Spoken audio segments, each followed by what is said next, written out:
ഹരേ കൃഷ്ണ, സർവം കൃഷ്ണാർപ്പണമസ്തു. എല്ലാ ഭക്തജനങ്ങൾക്കും ശ്രീകൃഷ്ണലീല എന്ന ഈ യൂട്യൂബ് ചാനലിലേക്ക് സുസ്വാഗതം. ഇന്ന് നമ്മൾ കേൾക്കുന്നത് നവധാന്യ ഗണപതിയെക്കുറിച്ചാണ്. നവധാന്യ ഗണപതിയുടെ പ്രതിമ അല്ലെങ്കിൽ വിഗ്രഹം നമ്മളുടെ വീടുകളിൽ സൂക്ഷിക്കുന്നത് കൊണ്ടുള്ള ഫലങ്ങൾ എന്തൊക്കെയാണ്, എങ്ങനെയുള്ള സ്ഥലത്താണ് നമ്മളത് സൂക്ഷിക്കേണ്ടത്, ഭഗവാനെ എങ്ങനെയൊക്കെയാണ് ആരാധിക്കേണ്ടത്, എന്തൊക്കെയാണ് ആരാധിച്ച് കഴിഞ്ഞിട്ടുണ്ടെങ്കിൽ നമുക്കുണ്ടാവുന്ന ഗുണഫലങ്ങൾ എന്തൊക്കെയാണ്, ഇതൊക്കെയാണ് ഇന്നത്തെ വീഡിയോയിലൂടെ നമ്മൾ നിങ്ങളുമായി ഷെയർ ചെയ്യുന്നത്. ഒരുപക്ഷെ നിങ്ങൾക്ക് നവധാന്യ ഗണപതിയെക്കുറിച്ച് ഒരുപാട് കാര്യങ്ങൾ അറിയുന്നവരായിരിക്കാം ഈ വീഡിയോ കേൾക്കുന്നത്. അപ്പോൾ അറിയാത്തവരുടെ ചുരുക്കം ചിലപ്പോൾ അറിയാൻ കഴിഞ്ഞെന്ന് വരില്ല. ആ അറിയാത്തവർക്ക് വേണ്ടിയാണ് നമ്മുടെ വീഡിയോ. അപ്പോൾ നിങ്ങൾക്ക് ഉപകാരപ്രദമാവുകയാണെങ്കിൽ സബ്സ്ക്രൈബ് ചെയ്യാതെ കാണുന്ന ഭക്തജനങ്ങൾ എല്ലാവരും ഒന്ന് സബ്സ്ക്രൈബ് ചെയ്ത് സപ്പോർട്ട് ചെയ്യണമെന്നും നിങ്ങളുടെ വിലയേറിയ കമൻറ്റുകൾ അവിടെ രേഖപ്പെടുത്തണമെന്നും അഭ്യർത്ഥിക്കുകയാണ്. അപ്പോൾ നമുക്ക് വീഡിയോയിലേക്ക് കടക്കാം. വിഘ്നങ്ങൾ ഒഴിവാക്കി എല്ലാ കാര്യങ്ങളും മംഗളകരമായി നടക്കുന്നതിന് നാം ആദ്യം വിഘ്നേശ്വരനെയാണ് പ്രാർത്ഥിക്കുക, അല്ലേ? വിഘ്നേശ്വരൻ എന്ന് പറയുന്നത് ആരാണ്? സാക്ഷാൽ പരമശിവൻ്റെയും പാർവതീദേവിയുടെയും പുത്രനാണ്, അല്ലേ, ഗണപതി ഭഗവാൻ. അപ്പോൾ ഗണപതിയെ അത്രത്തോളം ഇഷ്ടത്തോടെ, അത്രത്തോളം ഭക്തിയോടുകൂടി നമ്മൾ ഓരോ ദിവസവും പ്രാർത്ഥിച്ചു കഴിഞ്ഞ് ഓരോ ദിവസവും നമ്മൾ ആരംഭിക്കുകയാണെങ്കിൽ നമുക്ക് അന്നേ ദിവസം ഉണ്ടാകുന്ന ഒരുവിധം എല്ലാ വിഘ്നങ്ങളും ഭഗവാൻ നല്ല രീതിയിൽ മാറ്റിത്തരും. മാത്രമല്ല, നമ്മുടെ ജാതകപ്രകാരം നമ്മുടെ ജീവിതത്തിലെ അനുകൂല സമയമായിരിക്കും ചിലപ്പോൾ ഉണ്ടാവുക. നമുക്ക് നമ്മുടെ ജാതകം പരിശോധിച്ചു കഴിഞ്ഞാൽ അസ്ട്രോളജർ പറയും, എന്നാൽ നമ്മുടെ ജാതകത്തിൽ ഇപ്പോൾ വളരെ നല്ല സമയമാണ്. പക്ഷേ എങ്കിലും നമുക്ക് ഒരുപാട് ദുഃഖങ്ങളും ദുരിതങ്ങളും പ്രയാസങ്ങളും പ്രതിസന്ധികളും ഒക്കെ നമ്മുടെ ജീവിതത്തിൽ കടന്നുപോയിക്കൊണ്ടിരിക്കുന്നുണ്ടാവും. അപ്പോൾ അത് എന്തൊക്കെയാണ് അതിൻ്റെ കാരണങ്ങൾ? ജാതകവശാൽ നല്ല സമയമാണെങ്കിലും ഗണപതി ഭഗവാന്റെ പ്രീതി കുറവ് കൊണ്ട് നമുക്ക് കുറച്ച് ചില വിഘ്നങ്ങളും തടസ്സങ്ങളും ഒക്കെ നമ്മളെ ബാധിക്കുന്നതാണ്. അത്ര അനുകൂല സമയമാണെങ്കിലും ഗണേശപ്രീതി ഇല്ലെങ്കിൽ ഈ പറഞ്ഞ സദ്ഗുണങ്ങളൊന്നും നമുക്ക് അനുഭവയോഗ്യമാവില്ല. അത് ഏതെങ്കിലും തരത്തിലൊക്കെ അത് വഴിമാറി തെറ്റിപ്പോവും. ഏതൊരു സംരംഭം, ഏതൊരു നല്ല പ്രവൃത്തിയും നമ്മൾ ആരംഭിക്കുന്നതിന് മുൻപായിട്ട് ഉദ്ദിഷ്ട കാര്യസിദ്ധിയും കീർത്തിയും ഒക്കെ പ്രദാനം ചെയ്യുന്ന ആനമുഖ ഗണപതി ഭഗവാനെയാണ് നമ്മൾ ആദ്യം വന്ദിക്കാറുള്ളത്. നിങ്ങൾക്ക് ശ്രദ്ധിച്ചു കഴിഞ്ഞാൽ തന്നെ നമുക്ക് മനസ്സിലാക്കാൻ സാധിക്കും. നമ്മളുടെ വീടുകളിലാണെങ്കിലും നമ്മൾ വേറെ ഏത് മേഖലയിലാണെങ്കിലും പുതിയതായിട്ടൊരു സംരംഭം ആരംഭിക്കുമ്പോൾ നമ്മൾ ഗണപതി ഭഗവാനെ പൂജ ചെയ്തും ഗണപതി ഹോമം ചെയ്തിട്ടൊക്കെയാണ് നമ്മൾ തുടങ്ങാറുള്ളത്. അതൊക്കെ വളരെ നല്ല രീതിയിൽ വിജയകരമാവും എന്ന് തന്നെയാണ് ഹൈന്ദവരായിട്ടുള്ള നമ്മളുടെ ഓരോരുത്തരുടെയും വിശ്വാസങ്ങൾ. വിശ്വാസമില്ലാത്തവരുടെ കാര്യമല്ല ഇവിടെ പറയുന്നത്. ഭഗവാനിൽ വിശ്വസിക്കുന്ന ആൾക്കാർ ഇത് തന്നെയാണ് വിശ്വസിക്കുക. അവർ ഇതൊന്നും ചെയ്യാതെ ഒരു നല്ല കാര്യത്തിനും പുറപ്പെടാറില്ല.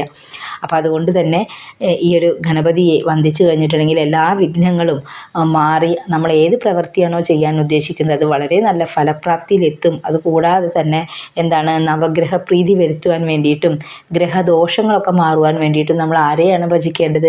നമ്മുടെ ഗണപതി ഭഗവാനെ മുൻകൂട്ടി ഭജിക്കേണ്ടതാണ്. അത് കഴിഞ്ഞിട്ട് നമ്മൾ നവഗ്രഹങ്ങളെയും കൂടി ഭജിക്കുക. നമുക്ക് ഏതെങ്കിലും തരത്തിലുള്ള ഗ്രഹദോഷങ്ങളുണ്ട് എന്നുണ്ടെങ്കിൽ ഓരോ നവഗ്രഹങ്ങളെയും നമ്മൾ വേണ്ടവണ്ണം അതിന് തക്കതായിട്ടുള്ള വഴിപാടുകൾ മാസം മാസം ചെയ്തിട്ടും ഭഗവാനെ പ്രാർത്ഥിച്ചുകൊണ്ടൊക്കെ കഴിഞ്ഞിട്ടുണ്ടെങ്കിൽ നമുക്ക് ഒരുവിധം എല്ലാ പ്രശ്നങ്ങളിൽ നിന്നും ഭഗവാന്മാർ നമ്മളെ സംരക്ഷിക്കുമെന്നാണ് പറയുന്നത്. ഈ നമ്മളിപ്പോൾ നോക്കിക്കഴിഞ്ഞു കഴിഞ്ഞാൽ നമുക്ക് മനസ്സിലാക്കാൻ സാധിക്കും, ഒരുവിധം എല്ലാ ക്ഷേത്രങ്ങളിലും നമ്മൾക്ക് അറിയുന്നതും അറിയാത്തതുമായിട്ടുള്ള ഒരുവിധം ഒട്ടുമിക്ക എല്ലാ ക്ഷേത്രങ്ങളിലും ഗണപതി ഭഗവാൻ ഉപദേവനായിട്ട് പ്രതിഷ്ഠിച്ചിട്ടുണ്ട്. ഭഗവാൻ ഇല്ലാത്ത വളരെ ചുരുക്കം ക്ഷേത്രങ്ങൾ മാത്രമേ ഉണ്ടാവുള്ളൂ. അതുപോലെ തന്നെ പ്രധാന ഭഗവാനായിട്ട്, പ്രധാന ദേവനായിട്ടും ഒരുപാട് ക്ഷേത്രങ്ങളിൽ, കേരളത്തിൽ തന്നെ ഒരുപാട് പ്രധാനപ്പെട്ട ക്ഷേത്രങ്ങളിലൊക്കെ ഭഗവാൻ വിളങ്ങി നിൽക്കുന്നുണ്ട്, അല്ലേ, തിളങ്ങി നിൽക്കുന്നുണ്ട് എല്ലാ ഭക്തജനങ്ങളുടെയും വിഘ്നങ്ങളൊക്കെ മാറ്റിത്തരാനായിട്ട്. അപ്പോൾ നമ്മൾ ഇന്ന് പറയുന്നത് നവധാന്യ ഗണപതിയെക്കുറിച്ചാണ്. നവധാന്യങ്ങളെ കൊണ്ട് നിർമ്മിച്ചിട്ടുള്ള ഗണപതി ഭഗവാന്റെ, അല്ലെങ്കിൽ അതിനെ പ്രതിനിധാനം ചെയ്യുന്ന ഗണപതി ഭഗവാന്റെ വിഗ്രഹമാണ് നവധാന്യ ഗണപതി വിഗ്രഹം എന്ന് പറയുന്നത്. ഓരോ നവധാന്യങ്ങളും നവഗ്രഹങ്ങളെ പ്രതിനിധീകരിച്ചുകൊണ്ടാണ് നിൽക്കുന്നത്. നവധാന്യങ്ങളാൽ നിർമ്മിച്ചിട്ടുള്ള ഗണപതി വിഗ്രഹം നമ്മുടെ വീടുകളിൽ ഒക്കെ കൊടുന്ന് വെക്കുകയാണെങ്കിൽ, അല്ലെങ്കിൽ അത്തരത്തിലുള്ള ആ ഭഗവാനെ വണങ്ങിയാലൊക്കെ ഗണേശപ്രീതിയും നവഗ്രഹ പ്രീതിയൊക്കെ ഒന്നിച്ച് ലഭിക്കും എന്നാണ് വിശ്വസിക്കപ്പെടുന്നത്. ഈ ഇപ്പോൾ ഈ പറഞ്ഞ പ്രകാരം ഇത് നവധാന്യങ്ങളായിട്ടാണ് സൂചിപ്പിക്കുന്നതൊക്കെ പറഞ്ഞു. ഏതൊക്കെ നവഗ്രഹങ്ങളെയാണ് ഏതൊക്കെ നവധാന്യങ്ങളാണ് ഓരോ ഗ്രഹങ്ങളെയും അല്ലെങ്കിൽ ഓരോ ദേവന്മാരെയും സൂചിപ്പിക്കുന്നത് നോക്കിയാലോ. ഗോതമ്പ് സൂര്യനും, നെല്ല് ചന്ദ്രനും, തുവര ചൊവ്വ, ചെറുപയർ ബുധൻ, കടല വ്യാഴം, അമര ശുക്രൻ, എള്ള് ശനി, ഉഴുന്ന് രാഹു, മുതിര കേതു, ഇത്തരത്തിലാണ് പ്രതിനിധീകരിച്ചിരിക്കുന്നത്. അപ്പോൾ നമുക്കറിയാം നവധാന്യം എന്ന് പറഞ്ഞിട്ടുണ്ടെങ്കിൽ 9 ധാന്യങ്ങൾ അടങ്ങിയിട്ടുള്ളതാണ് നവധാന്യങ്ങൾ. നവഗ്രഹങ്ങൾ എന്ന് പറഞ്ഞിട്ടുണ്ടെങ്കിൽ 9 ഗ്രഹങ്ങളാണ്. അപ്പോൾ ഈ പറഞ്ഞിട്ടുള്ള 9 ഗ്രഹങ്ങളും അവർക്ക് പ്രതിനിധാനം ചെയ്തിട്ടുള്ള ധാന്യങ്ങളുടെ പേരുകളുമാണ് നമ്മളിപ്പോൾ ഈ പറഞ്ഞത്.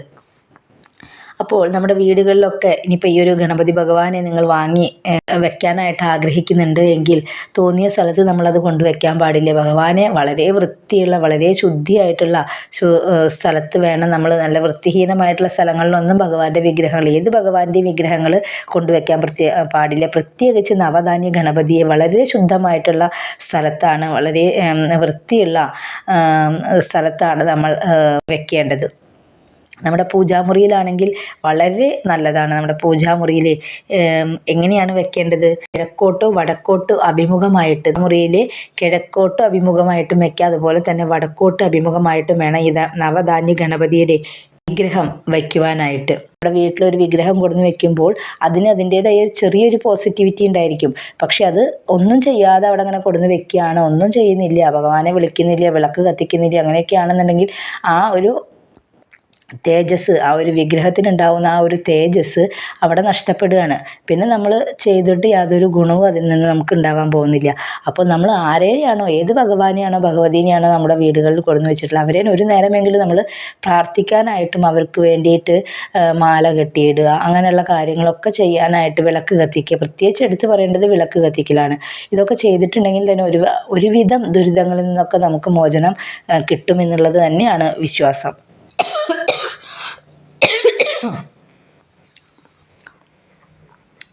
അപ്പോൾ പറഞ്ഞു വന്നത് ഇതാണ്, നമ്മൾ ദിനവും വണങ്ങണം.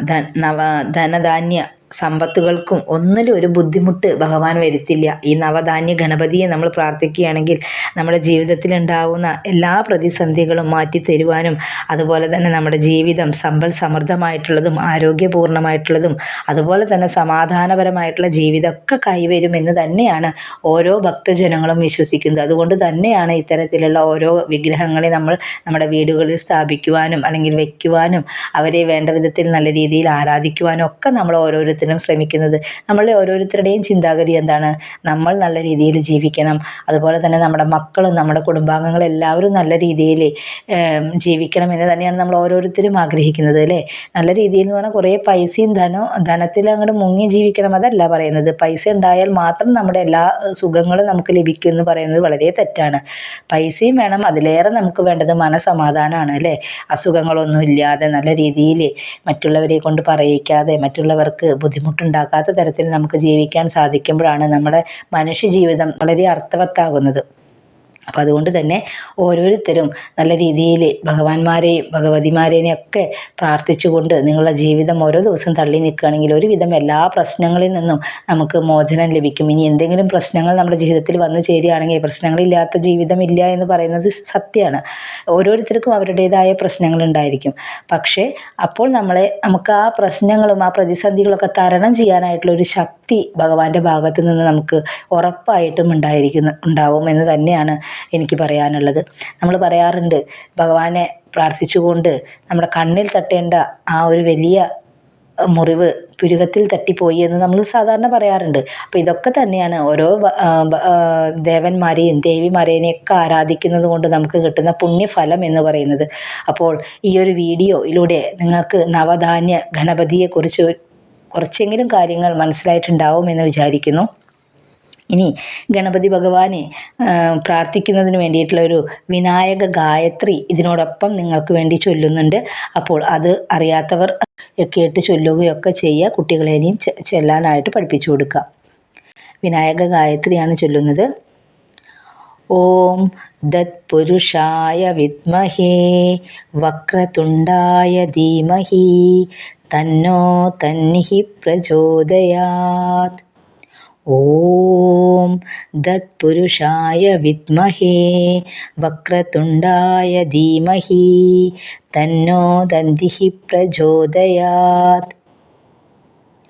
ഓം തത്പുരുഷായ വിദ്മഹേ വക്രതുണ്ടായ ധീമഹി തന്നോ ദന്തിഃ പ്രചോദയാത്. അപ്പോൾ ഇന്നത്തെ ഈ ഒരു അധ്യായം ഇതോടുകൂടി അവസാനിപ്പിക്കുകയാണ്. നിങ്ങളുടെ ഓരോരുത്തരുടെയും അഭിപ്രായങ്ങൾ കമൻറ്റ് രൂപേണ നമ്മുടെ ഗ്രൂപ്പിൽ അറിയിക്കാവുന്നതാണ്. അപ്പോൾ എല്ലാവർക്കും ഇന്നത്തെ വീഡിയോ ഉപകാരപ്രദമായി എന്ന് വിശ്വസിച്ചുകൊണ്ട് വീഡിയോയുടെ അവസാനിപ്പിക്കുന്നു. ഹരി ഓം.